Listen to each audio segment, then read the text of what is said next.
Day 12, nakuha na namin ang tamang luto ng calamares at chicken. Ito na yun. Ito pala yung purpose namin for today.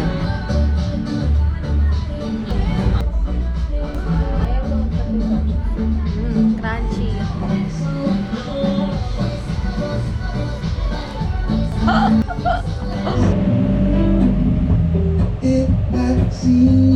Lahat ng tao dapat may ambisyon. Kung ang buhay natin ay parang kotse, yung ambisyon, yun ang gasolina.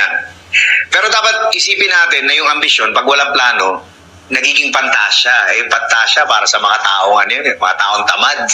Ang ambisyon kasi may deadline. Pinagsisikapan, pinagtatrabahuhan. Pag sumabla yung plano natin, tapos nabigo tayo, palitan natin yung plano. Huwag yung ambisyon.